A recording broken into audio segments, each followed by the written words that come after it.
This is another episode of Standup Comedy, your host and MC, celebrating 40-plus years on the fringe of show business. Stories, interviews, and comedy sets from the famous and not so famous. Here's your host and MC, Scott Edwards. Hey, welcome to this week's show. We have some fun in store for you. Ladies and gentlemen, it's the Pitbull of Comedy and a good old friend in the business. Let's hear it for Bobby Slayton. Okay. First of all, you know what? When you used to MC the shows 20, 30, 40, what was it, 50 years ago at Last Unlimited, back then, even though you were an amateur, you gave me better introductions. You think by now, after 30 years of practicing, I'm not saying you have to be Johnny Carson or even Jimmy Kimmel or Jimmy Fallon, but you would think, Edward, you'd be able to go, we've been doing the show for a while, and here's another comic who's an old friend of mine. And then, you give some credits. He's been in all these movies like Bandits and Dreamgirls. He's one of the top comics out of San Francisco. The whole guy, you should have let me do my own introduction because, that's one of the things. By the way, you don't have to talk for the next hour. By the way, that's one of the things, it's funny because when you told me you're doing a podcast about Last Unlimited, and I really thought about it when you called me yesterday, about reminiscing and nice stories about the old days. And there's nothing I could think of nice to say about you or that club or Sacramento, but I'm going to make shit up now. I'm going to make stuff up. And then you said to me, we'll tape for like an hour and then I'll cut out all the funny stuff when you make fun of me. You didn't say that, but now that I know you're going to cut out everything to make you look good and me look stupid, it doesn't matter what I say, really. Well, it's nice you're going into this with the right attitude.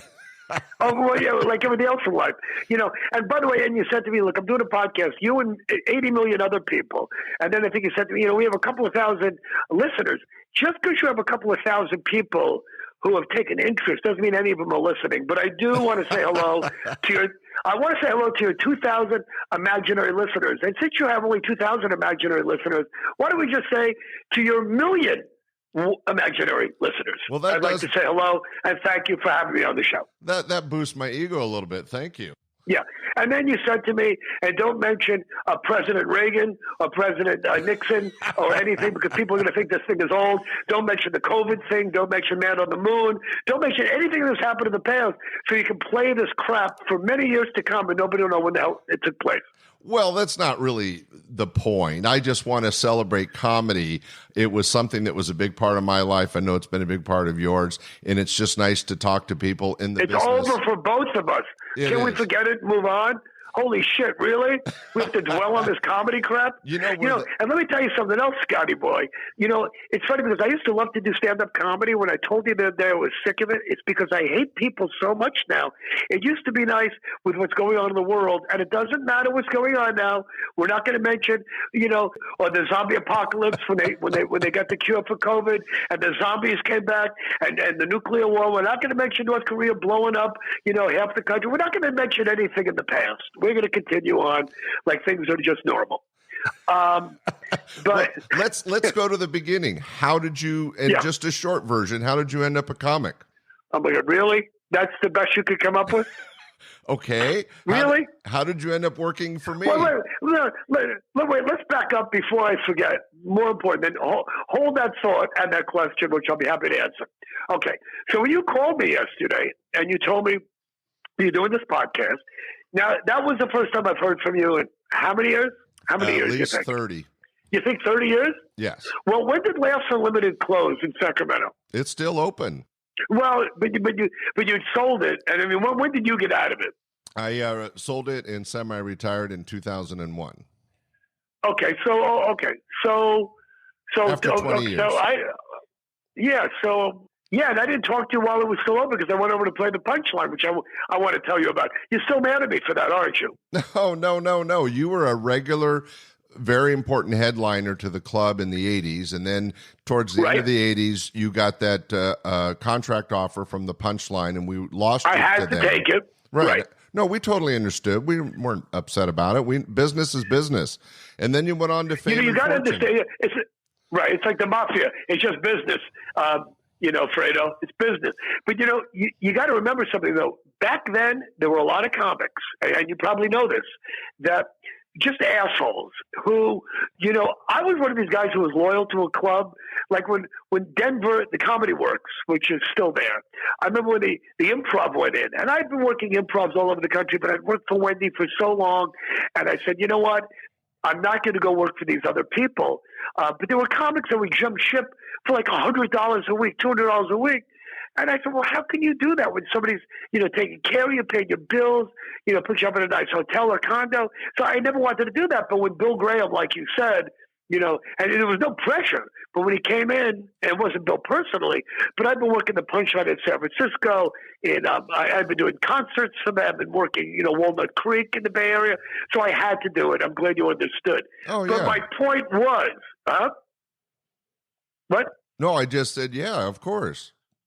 But okay. So here's the thing. When you called me and you said you started this podcast, you've done about 25 of them. And I said, so you don't call me. Okay. You had 25 podcasts. And I'm sure there was another 25 comics that you tried to get a hold of that you couldn't find, didn't answer your calls. Another 25, Scott, that were fucking dead. So you probably went through 75 guys by the time you got to me. No, that's not what happened. It's funny. What happened? So who did the first 25 podcasts? I want to know what comics you got a hold of. They were more important to me because I helped make that club. I love that club. I love Laughs Unlimited. Not you so much, but Laughs Unlimited. Well, you were an important part of the growth in the early '80s, and I don't remember because I'm you and I are the same age, but you might have a better memory. Right. That what year you started, but I think it was about 81, 82. Well, wait. No. Okay, because I remember a lot of stuff like you. I don't remember. What year did you open the club in Old Sac? We're just about to hit the anniversary, August of 1980. Okay. I started doing stand-up comedy. Me and Dana Carvey started the same night at the Holy City Zoo. And I don't know what happened to Dana Carvey. He fell off the face of the earth. But I kept playing all the funny bones and improv, and Dana just disappeared. He did the church lady. Nobody heard from him again. But I'm pretty sure Dana and I went on the first night, the same night for our first time. And then, that was in 1976, 77. Wow. I should check with Dana on that, and then I didn't do it for years. So I really started in 77 because most comics always say you don't count your first year because you're just dabbling and doing a few open mics. So I got up on stage when I was 21. So that was 1976. So I officially started in 77. So I was there when you opened up the original club in Old Sac, which is down in the basement. Bill Hicks opened up for me, I think, twice there. Yeah, it was at the we were in the basement of the Delta Queen restaurant in a little room that sat about 100 people, and we had a black curtain up and a small riser. It was I remember it well. I was just starting. Now then, when you moved to the nicer room, wasn't that still in the Delta Queen, but just upstairs? No, it was actually in the alley across the street, and that was the club that I really felt the most love for because I got to design the room. We were in a basement. It had that comedy feel, low ceiling, the fake brick wall.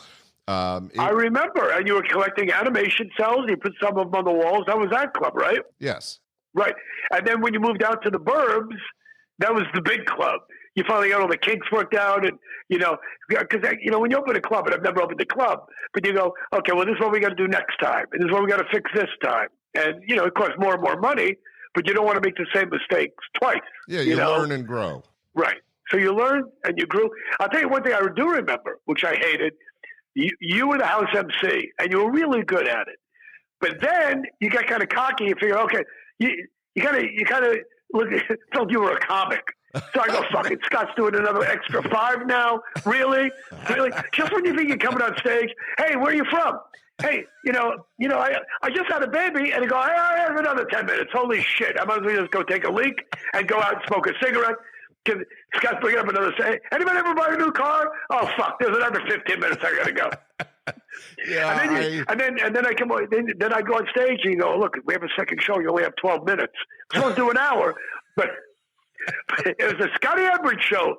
Man, I'm exaggerating, but I never thought of myself as a comic, but I did enjoy stage time. By the way, nobody else did either. Well, just to make that quite. Well, it was quite clear. It was a fun time, though. I mean, I will always appreciate the relationships I built and the whole comedy scene was so new and you had already been in it 3 years, but I was at 24 just getting into it and by the seat of my pants and making lots of mistakes. But you had Bill Hicks open for you a couple times? Well, Bill Hicks opened for me a few times when he was like a teenager. You know, him and Dave Chappelle when they were teenagers. That's why, I mean, Chappelle, you know, I remember here at 17, 18, that guy was great. And no comic's good at 17, 18. No comic. Very few comics even are comics at 17 or 18. But Hicks, he was probably by then in his early 20s. I mean, I don't remember. But I do know we played for you the week that John Belushi died because we were sharing the comedy condo. Yeah. So whenever John passed away, me and Hicks went back to the condo. I think we were both dabbling in drugs at the time. I mean, more shooting heroin. I think I had a little blow, and I think he was getting into hallucinogenics. They're both smoking pot and drinking, that's for sure. But we went back to the condo, and, you know, we saw that Belushi had died. And we didn't know Belushi. But, you know, I mean, it kind of shook both of us up. And it was still a big hit to comedy and to all of us that were in the industry and knew there was talent. But to me, it was just as big a loss when we lost Hicks. I mean, there's been a number of people that have been lost over the last, I mean, like you said, it's been 30 years since you and I have actually been in the same room together. And there's been so many changes, but that's one of the things that I think I wanted to ask you about is that you have a different style of comedy, a little harsher, a little harder hitting. I always found it very entertaining. My crowds always enjoyed it. But most of them, not all of them, but most of them. But I think that we presented you in the right light in our club was the right kind of atmosphere. I mean, I can't imagine you going into one of those discos turned comedy clubs or some restaurant that threw a riser up in the corner and said, hey, here's your headliner.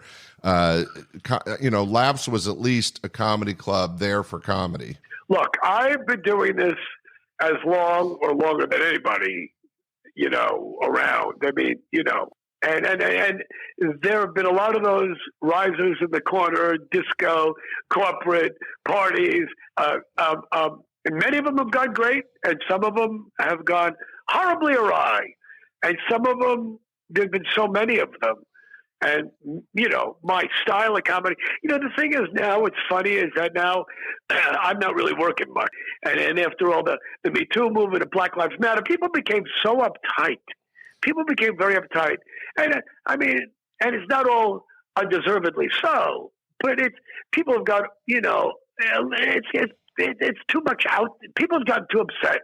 They're too sensitive about stuff when it comes to comedy. I'm not saying they're too upset about, well, you know, with sexual harassment and the cops and everything. I'm just saying, but the comics are comics, and we're here to make fun of people. And, you know, when you can't say this, you can't do that, and Trader Joe's has to change their labels, and Aunt Jemima's gone, and, you know, Mr. Clean is too gay. And then, you know, oh, shut up already, okay? And Jimmy Kimmel did blackface 30 years ago, and he needs to apologize with a written letter to, all right, okay, I get it. But, you know, it's comedy, and I've only been one, you know, when I started doing it, when I became a comic, when you asked me earlier when I became a comic, when I started doing it at 21, 22, I never really knew about Lenny Bruce. And people would say, oh, you're like a young Lenny Bruce. And when I started watching Lenny Bruce, even though I was nothing like Lenny Bruce, you know, I started reading his books and watching and listening to his stuff. I go, wow, I got to drop that joke. Lenny Bruce did that joke. And I'm going, hey, at least I'm following in these footsteps. And people like George Carlin and all these comics, you know, were getting crap. You know, the Smothers Brothers, who I grew up with, who became good friends of mine, were getting crap. You know, they were censored and blackballed during the Nixon administration. So I go, you know what? This is good. And when I started doing stand-up in San Francisco, the point I was making was that there was like a black comedy night in Oakland, and they can make fun of whitey.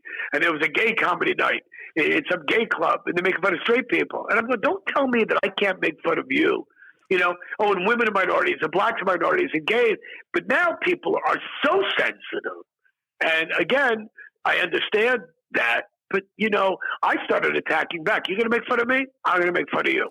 You know? And so we should explain, I don't mean to interrupt, but we should explain to the listeners that maybe haven't seen your set. We're going to fix that later in the show. But we have had people say that you were similar to a young Don Rickles or right. Sam Kinison. I think Lenny Bruce is a good connection. And it is interesting because that style of insult humor, and what was great about you, Bobby, and I think that's why it worked for Don Rickles as well, is that you're non-partisan. I mean, it's everybody, And I hate everybody. But the difference is, and I hate to interrupt you, but what I have to say is more important. Okay, I love Rickles, and I knew Rickles over the years, and he was a real sweetheart of a guy. I gave him a Lifetime Achievement Award at the Montreal Comedy Festival 10, 15 years ago. Oh, cool. And his manager said to me, do not use any four-letter words when you are, Don doesn't like that. And so, he was very clean, and he made fun of everybody. And my stuff was more hard-hitting. But he was kind of a role model for me. But you both had a way of going after every section of life evenly, right. And I think that's what made it okay with at least my audiences, is it wasn't like some comics where you focus in on one type of person or one subject. It's everything. And when you come across right. like you and Don Rickles hitting everything, you really shouldn't get offended. But it's interesting that you mention how sensitive people are today, because I don't know if people like you and Don Rickles and others would have the success in this day and age than we had in the 80s and 90s. I mean, it's really changed. I mean, I would pick on people as an MC. I mean, it was just part of the pattern, right? It was okay. Well, here's the other thing too about Rickles. If Don was around now, I wish he was around. His comedy was so not abrasive, really. But if you go, and the black guy goes, hey, you knew that. Oh, the Japanese guy, with the big cape. If he did that now, even though he's Don Rickles, I think you get this younger millennial douchebags, these vegan ponytailed scumbags yeah, don't who hold just back. get upset, So, the bottom line is that I am now 65 years old, and I am I'm tired of stand-up comedy, Well, you mentioned the road. The road's hard.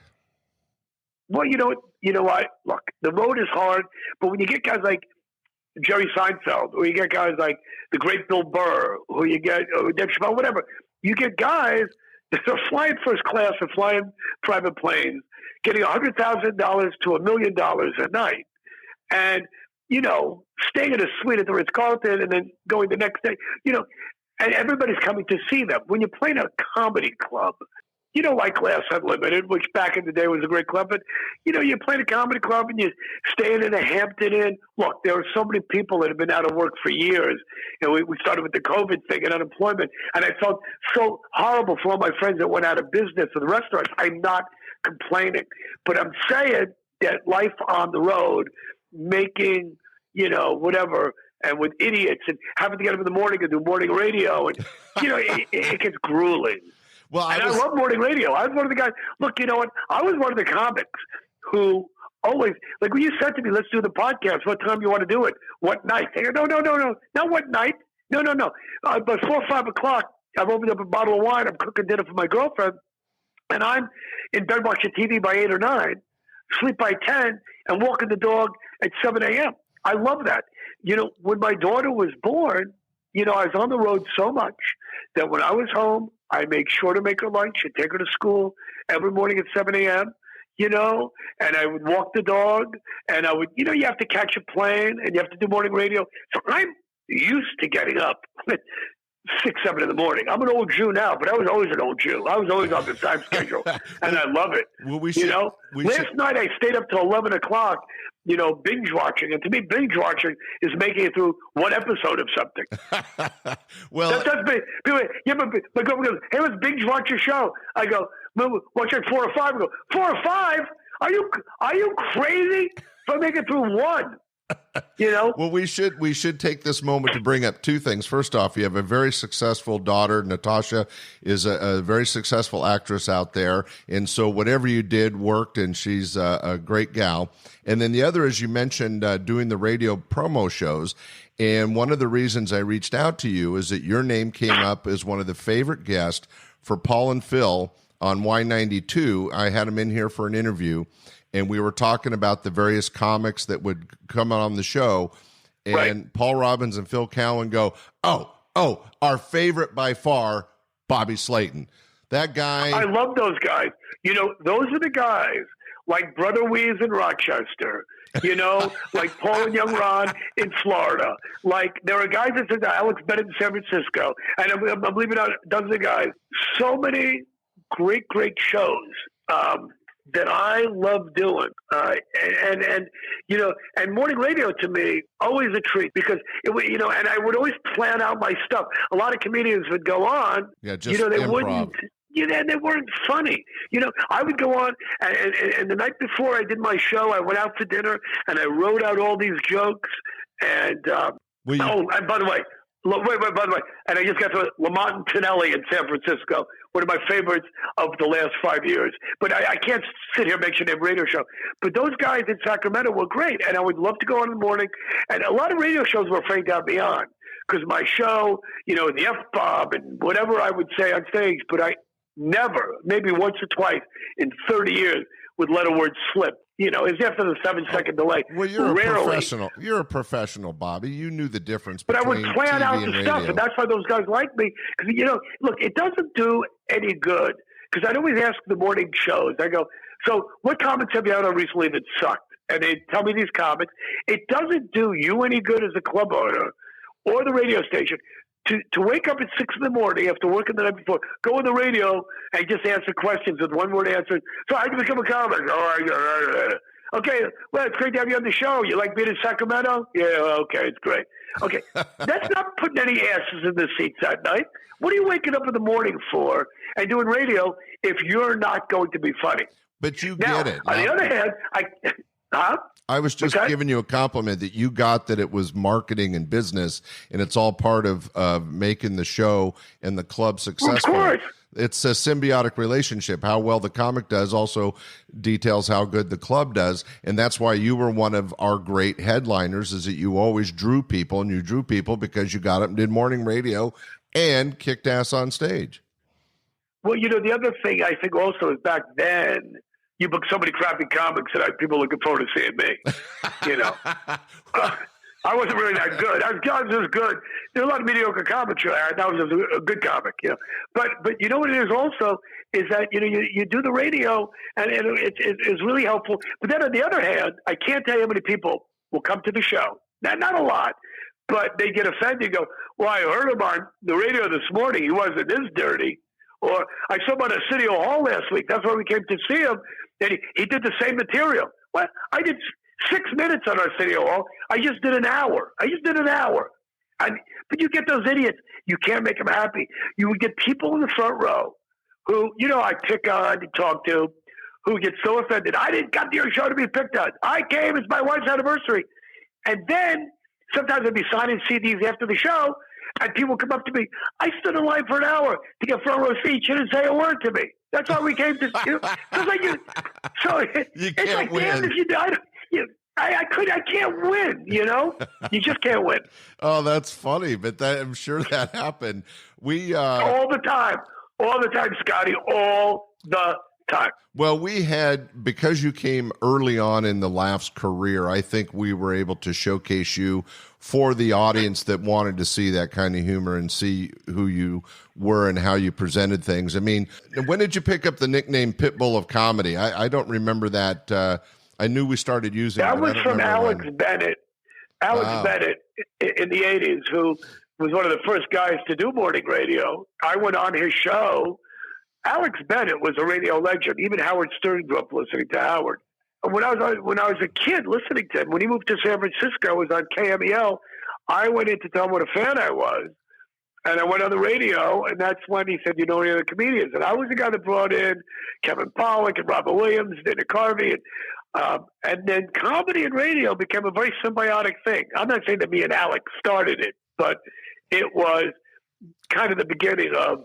It would have happened anyway without me and Alex, but there were no other radio stations bringing on comics every morning and doing it every day. And then he had a live studio audience. Nobody did this before Alex. And what's that? I was just going to agree and say that one of the reasons that the club got off to a quick start is I was able to get in with Tim Bedore and other DJs on, if you remember, because I think you did that as well, KZAP Radio, real early on before they booted us all out. It was kind of Tim Bedore was great.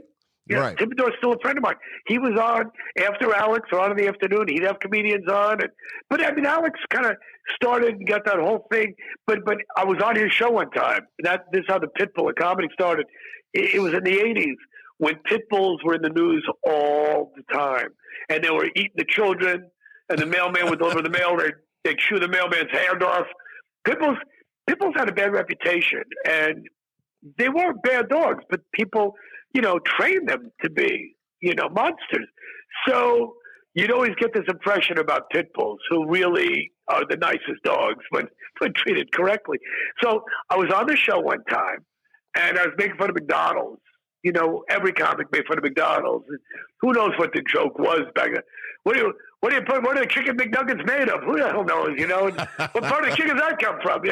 Whatever the joke was, it was an innocuous joke on the radio, and I guess McDonald's were sponsors. And so one of the ad guys came running into the studio. "You just lost us a $50,000 account." And Alex goes, "You're like a pit bull. We put you on the show to plug your gig, and you bite the hand that feeds you," is what the whole thing was. Oh. You're like the Pitbull of Comedy. So back then it became the Pitbull, and I didn't have a lot of TV credits back then. So when I did my first and my only young comedian special back in the 80s with John Larroquette, Robert Wall, a great comedian in his own right, had written an intro for me, and I didn't like it. It was really stupid. And he goes, "Give me something." "Oh, just use," they call him the Pitbull of Comedy. So John Larroquette goes, they call him the Pitbull of Comedy. So when I would play a club, they would use that. And over the years, you've seen him on The Tonight Show. You've seen him on Comedy Tonight. Direct from Joan Rivers' show. And back then, if you weren't on the Johnny Carson show or Make Me Laugh, you really didn't have any credits. So it became the Pitbull of Comedy, And it's they still use it. Yeah. And every time I play a club, they go, "You like that introduction?" I go, "No, I got to think of something else." And I just never. I took it off my website, but I just never thought of another name. And people would go, "Hey, I'm a big fan. Hey, Bulldog." "No, it's Pitbull. It's Pitbull." "That's what I meant." Whatever. Bulldog. Do I have the jowls? Have the yellow crap dripping out of my eyes? Really? Really? They couldn't even. Am I Bulldog? Am I fat? Well, really? Yeah. Now, you were working for us really steady, and then the contract came up with the Punchline. You remember what year that was? Right. I think it was 88, 89. Oh, God, no. Well, whenever the Punchline opened in Sacramento, that's the information you should have. Oh, I probably should. So I remember it being in the late 80s, and that worked out. And it was in the 80s, yeah. Now, that you worked a lot for them, and that paid off for you, right? Financially. When you say paid off, look, they opened a beautiful club in Sacramento. They're still there, yes, by the way. And, they didn't say I couldn't work for you, but, I couldn't saturate the market. They said, you need to keep, 6 months apart. But they were giving me a couple of times a year in Sacramento. They were booking me at that time, I think, 3 or 4 times. That's unimaginable now, because most comedy, there are so many comedians now, so many comics, that nobody plays these clubs more than once a year. Oh, yeah. I was playing San Francisco. What's that? Well, I was a little different. I would like to bring guys in 3 or 4 times in a year, every maybe quarter, because it built a reputation. And I did, when they opened, I did have a good relationship with the booker. I can't recall her name, out of San Francisco, for the Punchline, but we worked on who was going to work where, when. and it was never an angry situation. I will say that I did run into Bill Graham once at a concert and introduced myself, and when he found out I own Laughs Unlimited, he was not happy and gave me a few harsh words. But because really, that doesn't sound. No, seriously, that doesn't sound like Bill. Well, really, he felt I was stepping on his. He thought he was kind of the entertainment guru of Northern California, and I had a little bit of success with the club. And I don't know. I mean, it wasn't a big deal. I was nothing to him, but it was interesting that he even knew who I was surprised me. If you know what I mean. You know what? Bill Graham was a very good friend of mine, and I loved him so much. But I have heard stories about. If you're in competition with him, I could see where he wouldn't have you to the house for Passover dinner. I get it. Yeah. And it wasn't, I'm sure it's something that he didn't remember 10 minutes later, but it was a short interaction.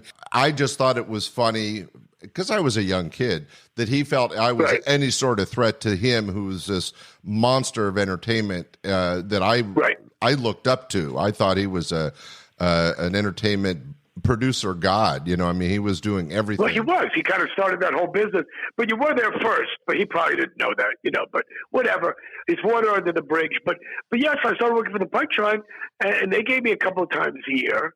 And then, even though San Francisco was in Sacramento, Tommy T had all his clubs in Pleasanton and San Ramon and all over the East Bay, which is an hour from you guys, 90 minutes maybe.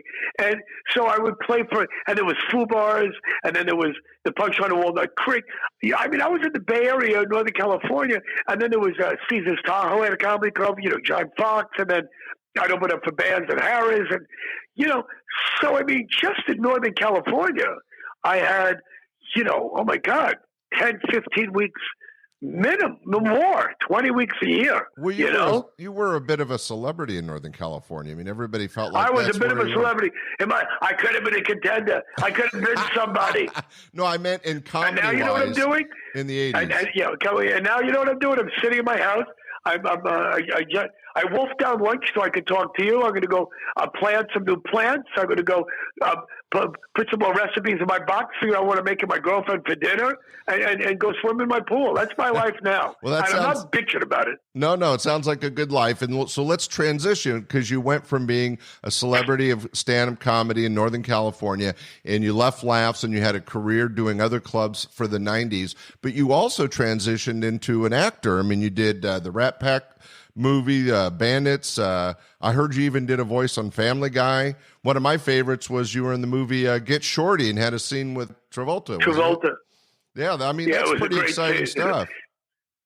You know what? It's all minor stuff, really, but people think it's really cool. So, yeah, and I worked for Woody Allen 3 times, who's a good friend and a great guy. And by the way, I have nothing to plug, but if anybody's listening, you should read Woody Allen's A New Autobiography, apropos of nothing. I just see what a horrible human being his ex-wife Mia Farrow is, what a piece of shit his Ronan Farrow is, and Woody did nothing wrong. That's my opinion. So, I'll have to read the book, but I've always the guy that was railroaded like there's no tomorrow. Horrible human beings, those people. Yeah. But anyway, more importantly, I got to work for a lot of cool people. Working for Woody Allen for any actor is the greatest thing ever. And great director. Yeah. And we're both genius. Matter of fact, I'm sitting here looking at his first album on the wall of my office. When I did Woody Allen did a TV show called Crisis in 6 Scenes for Amazon Prime. It didn't get great reviews, but he put Louis Black in it and Judy Gold. They were terrific. Elaine May from Nichols and May, came out of retirement to play his wife. Miley Cyrus is in it. It got horrible reviews, but it was really pretty funny. So when I went to do it, I had a copy of Woody Allen's first album. And I said, "Can you sign it? Thank you, Bobby, for letting me work with a comedy genius." And he did. And it's on my wall. Oh, that's awesome. It's kind of nice. That's a great story. And was it interesting or just a job working with people like Travolta and you worked with some other big stars and Bandits? Were these? It's not a job. It's very exciting. I have friends like Kevin Pollak who've done 100 movies. For them, it might not be as exciting. for me, it's always exciting work with these people. Bruce Willis, Billy Bob Thornton, Kate Blanchett. We had a couple of scenes in Bandits, which is a movie that nobody saw. It came out the week of 9/11, so I can see why people were preoccupied. But that was great. And Dreamgirls, I did a scene with, Eddie Murphy and Jamie Foxx, a quick scene, but it was great. It makes you feel like you're in showbiz. Well, you were, and you were out there, and you've done a lot of TV. You did these movies. You had a really strong 40-plus year career in comedy. But I do have to ask, was being on Family Guy a highlight? You want to hear it? Did you love Family Guy? I just think it's a quirky, funny cartoon, and I know a lot of comics I love Family Guy that have dropped. And Bruce Baum was on it. I mean, I know. Well, let me tell you what happened with Family Guy, because I played an Indian chief, which probably would be a no-go now. Have a white Jew play an Indian head of a casino, a Native American. But it's a very funny story, actually. When Family Guy, before it came on the air, I was doing a lot of voiceover work. I'm not doing much voiceover work now. I'm doing some great commercials for Skechers. My favorite shoe company, Skechers. They make the best shoes. And you can throw them in the wash, and they're great. And they got a memory foam. Don't cut this out because I got to send this to Skechers. Anyway, I got a whole bunch of new spots coming out for them. But I used to do a lot of radio spots and not a lot of voiceover stuff, but some animation. So I was working a lot in the clubs. It was the year the Family Guy came out, whatever year it was, at least probably about 30 years ago by now, almost. My daughter was little, let's say 20, about 30 years ago, whatever. So I was on the road, and I come home, I pack, I unpack, I go back on the road, I come home, I walk the dog, I take my kids to school. I'm exhausted. And rarely do I get sick, and I come down with a really bad cold. And the next day, it's pouring rain. I think I have to leave to go back on the road to some fucking Funny Bone in Des Moines or somewhere. Not looking forward to it. Pack it, unpack it. So I get a call from my voiceover agent. He goes, listen, is there any way tomorrow you can come in and read for this new animated show? And I said, well, I'm leaving like 4 o'clock in the afternoon. I got a flight. I'm not feeling well. He goes, yeah, well, they'll bring in the morning. They really, this guy, Seth MacFarlane, really wants to see you. And I go, no, nobody knew who this guy was. I go, and I've read through so many of these cartoons, I never got any of them. I go, every once in a while, I go, look, I've never passed on anything. But I'm so exhausted, and I'm working, I'm passing on it. So my agent calls me back. He goes, Seth MacFarlane wants to know if we call you in like an hour, will you do it over the phone? Wow. We will send you the sides. I think I had a fax machine back then. I fax me the sides or whatever. So I read them. I couldn't give a shit if I got this or not because I knew I wouldn't. I get the part. Okay, it's the Indian chief, whatever it's called, whatever my big episode was called. First season, like the 4th or 5th episode. So I go in the studio. I go to my club, the Funny Bone in Des Moines, whatever. I come back.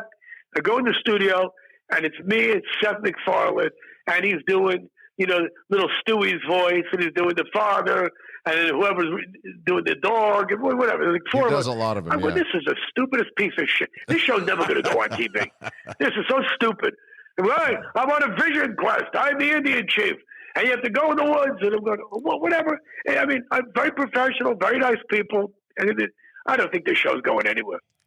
So meanwhile, it goes on the air, and I watch one episode, and I go, all right, whatever. And I chuckled a little. Watch the next episode. Good, it's pretty funny. It's a pretty funny show.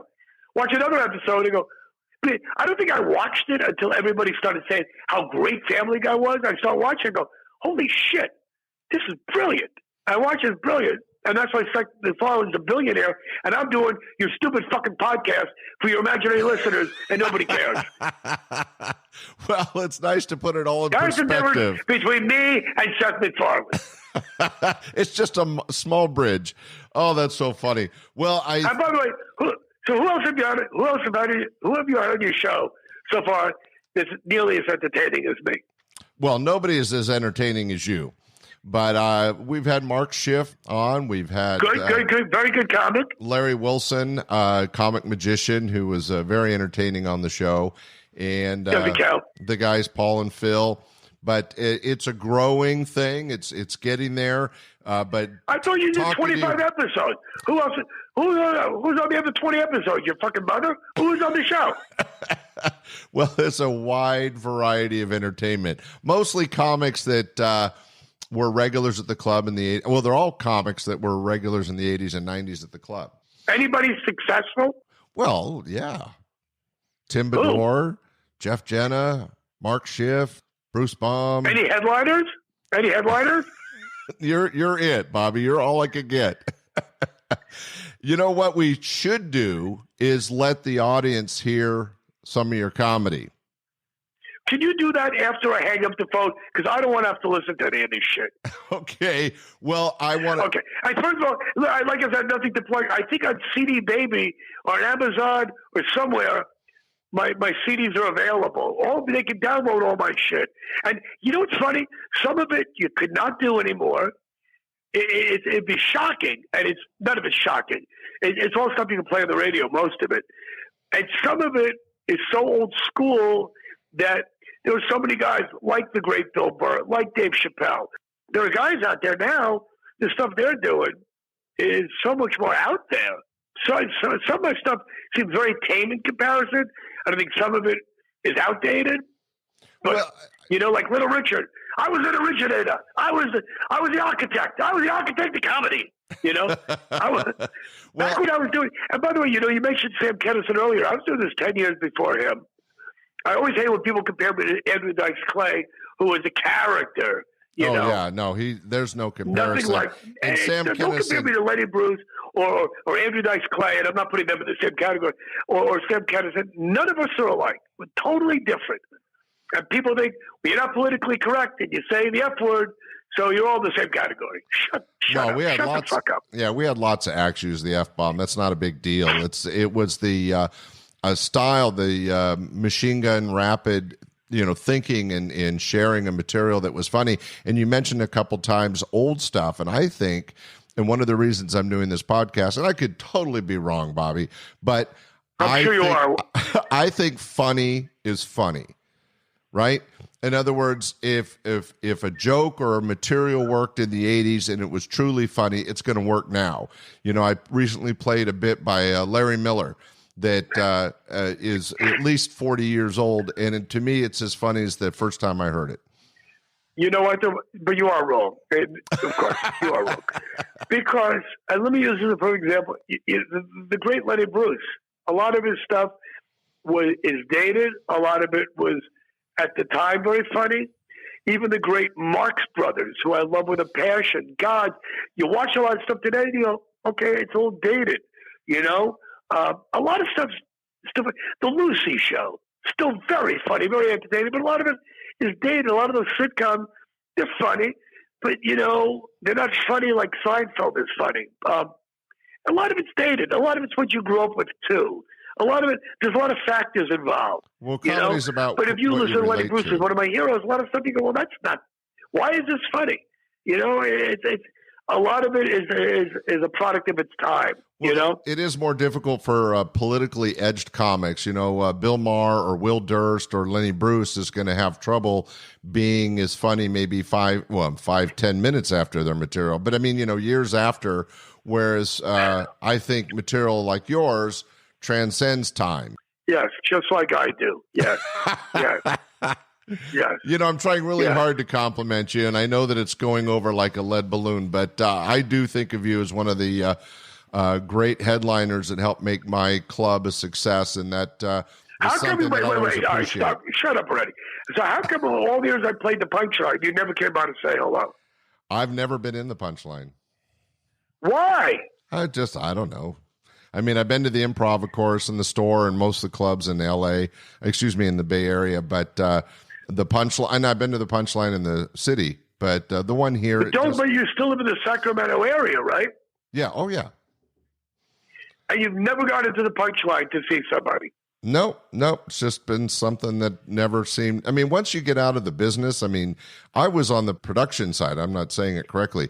I produced the shows, and so and I never thought of myself as an entertainer. So after 21 years of doing comedy, 6 nights a week, you've kind of been there, done that. There was no need to go see it. I don't know if I would think you'd want to go and say, well, let me see what the competition. Let me just go see the club, or let me go say hello to my old friend Bobby Slayton. Let me go say hello to somebody. Well, maybe there was a little bit of jealousy or competition in me that led me not to do that. That's exactly what it is. You're an angry, jealous, shallow man, and I'm glad to see that. I feel like this is therapy. I'm glad you recognize that now, and you're growing as a person and getting out of that. Oh, you're helping me. Thank you so much, Bobby. You're giving me a reason to move forward. Well, even if you don't want to go to the punchline, I think you just drive by and throw eggs at the window and go, yeah, well, fuck you too. And you stick your tongue out and get back at them somehow. Well, ring the doorbell and run away in the afternoon. Pretend you're a delivery guy. Exactly. Something. Do something. Well, let's wrap this up. Now, I saw you still appearing in Vegas recently. I know you said you're semi-retired, but you're still out there. Done. I'm never going to go back to Vegas. I mean, you know what? Somebody calls me and, somebody give me a call. Last year, Bill Maher took me to Hawaii. There's big shows every year. I mean, I'm not done with stand-up, but if I never have to do it again, it's okay. I don't really miss it. Well, and, you've had an amazing career. I would call it an amazing career, but I made a living, and made a living. I worked my ass off. I was in the trenches. It's like one of the crime families. I never made it to underboss, but I was a captain. I moved up from soldier to captain. Never made it to underboss. I certainly never ran one of the 5 families, of comedy. And you could disagree with me, but I feel that both of us, at our tender young age, were blessed to be able to, as you put it, make a living doing something we really loved. I mean, I never got like a little. I never got like a Shirley Temple movie, really, Scotty. Well, I'm just saying I never got rich and famous, but I'll never regret the years I had in comedy. I loved it and still do, and that's why I never got rich and famous either. And you want to know something? Right now, and this could change tomorrow, because I could have a stroke or a heart attack, or my house could burn down because I live on a hill in LA, or there could be an earthquake or a flood or a COVID or whatever is coming back, whatever's going on out there. But for now, I wake up every day and I go, I have a nice house. My daughter's healthy. I got a great girlfriend. She lives 5 minutes from me. I have a perfect life. I live in a house by myself. A nice house, not a great big house, nice little house with a nice little swimming pool and a nice little kitchen and a nice little gym and a set of drums in a soundproof room with my ex-wife's face on the drum head that I hit. No, I'm kidding. But so everything is fine for now. So good. I have too many friends, like you said, that have died, and you go on Facebook, and there are too many people out there that go into operations. And the older you get, the more people that are dying, the more people getting sick, and you go, and it's very cliche, but like my girlfriend said, just gotta be thankful for what we got. Exactly. And even though the show has brought me down tremendously and reminded me of the horrible old days, well, I can hang up and go, at least I'm not Scott Edwards. Well, so that's good. I'm glad we put some purpose to the moment. Hey, Bobby, it is always nice to reminisce with somebody that you remember and have fond memories and care about. And it was great working with you back in the day. And I appreciate you taking the time to do this show with me. And I think you'll be surprised. At least 2 or 3 people will hear it and appreciate what you had to share. All right. First of all, we never really did talk about Laughs Unlimited. I thought that was the whole idea. No. It was about comedy, and you did mention Laughs, and you enjoyed working there. And that was what's important to me, is that you had good memories of working for me, because I certainly have good memories of you working for me. It sounds a little redundant. Yeah, well, you know what? Let's talk again in another, 30 years. Let's catch up again on your next podcast. Well, I don't think it'll be that long. You have anybody lined up to do your next podcast? Who else you have lined up? We're doing a special anniversary version with my partner Bob Stobener, and then his sister who used to MC and manage some of the clubs, Lynn Stobener. Yeah, I was going to ask you about those two. What are those guys doing? Bob's Mucky Muck with the Rayleigh's Bel Air grocery store chain, and Lynn Stobener is still doing a little bit of entertainment here and there, works out of her home, and they're both very funny people and still a big part of my life. I like them both a lot more than you. I was hoping that I could have done the podcast with them. Well, and then you would have come. I was hoping you'd come on like the old days and do 10 minutes of your shitty jokes and then bring on Bob and Lynn to host the show. That would have with me. That would have really brought back the old days. Well, then that just wait. means... And am I wrong about this? You used to come on stage. You used to come on like in your bathrobe, but then on Saturday night you put on a jacket. Well, you come on like. You do your gardening, whatever you do. You leave the office, you come on stage just like a schlump. But then every Saturday night, I think you put on a jacket and tie. Am I right? I went through a couple different phases. I was dressed up in a suit for many years, and there was many years I was just in a Hawaiian shirt. I don't remember the overalls, but yeah, it went from dressing to casual. I'm embellishing for comedy. I still have it in me. I still got it. Pal. You're hilarious. Hilarious. Okay. Wait, did you say Bruce Baum did the show? You haven't had Bruce Baum yet. He hasn't been recorded yet, but he's all set up. Yeah, we're going to be doing him. You want me to mention something? Yeah, tell him to stop doing my material. Tell him, Baby Man was always mine. That was my bit he stole. Yeah, I will definitely say something. I'm gonna call Bruce and say hello. Now, I've been talking to him for a while. I love Bruce. I used to open up for him all the time. He's a good friend. He is a good guy, but so are you. Thanks for doing this, Bobby, and we appreciate you taking the time out of your special retirement day. Okay, but let me tell you one more thing. If you're going to cut out anything at all, one word from this interview, make sure it's you. Don't cut out anything I said. Okay, you got it. Okay? All right, thanks for doing this. Everybody, I'll talk to you. All right, everybody, thanks for listening to the podcast. Bobby Slayton, the Pitbull of Comedy. And look, there he goes. He's already gone. Well, that was great having Bobby on the show, but right now we want to showcase some of his material. As we talked about, he does have a different style. I think you'll enjoy it. So here's a set that was recorded live at Laughs Unlimited in the mid-'80s. Ladies and gentlemen, Bobby Slayton on stage. Sacramento, let me ask you guys something. Sacramento, with the police department, you guys have that minority quota, certain amount of women in the police department, gays on the police department, all that bullshit. You got that here? You got that? See, now I don't care if every cop's a black Filipino lesbian. I mean, it doesn't make any difference to me. As long as they can do the job. In San Francisco, you have to hire women on the police department, blacks on the police department, gays on the police department. Yeah, gay cop. I guess if he gets busted by a gay cop, he wears the handcuffs. You know, it's like the fire department. Get along. Here's a great story. You guys will appreciate this. Last night, we get these angry lesbians sitting up front. Like there's any other kind. Oh, like there's happy lesbians. They're all miserable fat fucks, every one of them. Anyway, now I'm not even sure that they were lesbians. I'm not positive. But this one woman had this underarm hair. It was like macrame. No, I swear to God. It was like she had it, and she had a plant. She had it hanged out with her. And she like wrote a Perrier, and she like watered the plant during the show. Anyway, I'm doing the show, and these ladies, to show you what they're like. And I mean, not that you haven't seen lesbians, you know what they're like. The real feminist lesbians, which is feminist lesbian. It's like a radical Nazi. So I said, make sure during the show that you tip the waitresses. And this one woman goes, they're not waitresses, they're wait persons. I said, they got tits, they're waitresses. If they had dicks, they'd be waiters. If they had tits and a dick, then they'd be really fat waiters.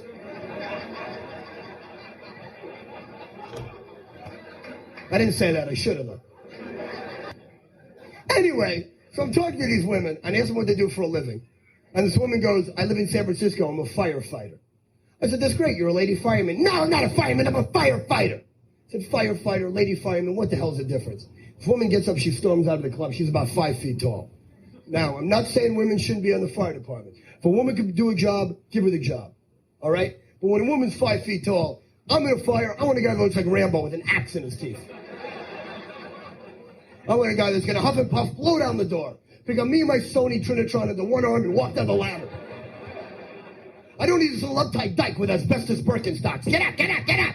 Don't touch me, sister. It's my house. I'll die right here. And on your way out the door, put up the toilet seat.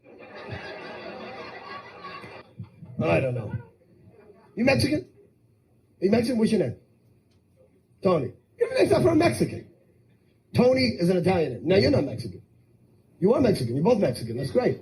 Could you people stay together? Don't try to, inbreed with us. Mexico's a fine country. You ever go to Mexico? Never been to Mexico.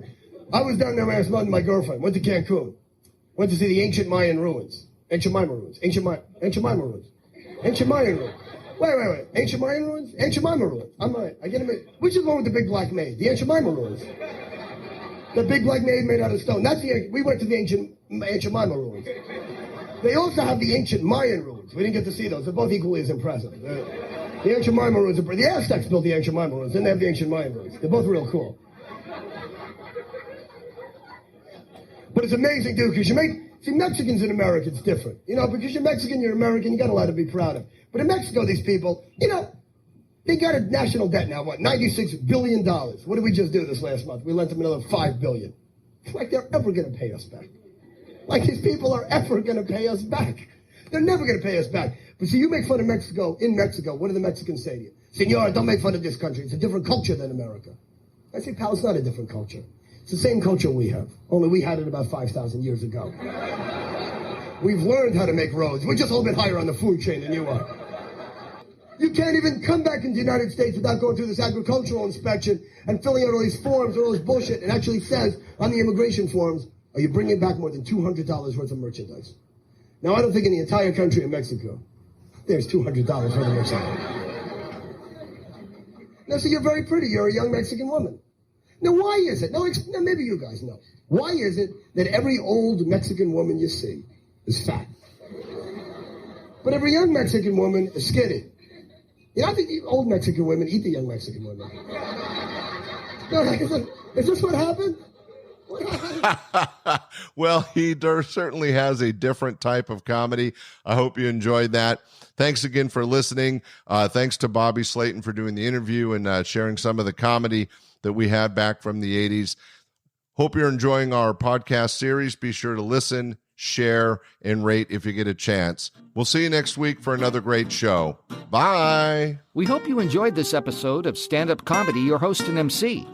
For information on the show, merchandise, and our sponsors, or to send comments to Scott, visit our website at www.standupyourhostandmc.com. Look for more episodes soon and enjoy the world of stand-up comedy. Visit a comedy showroom near you.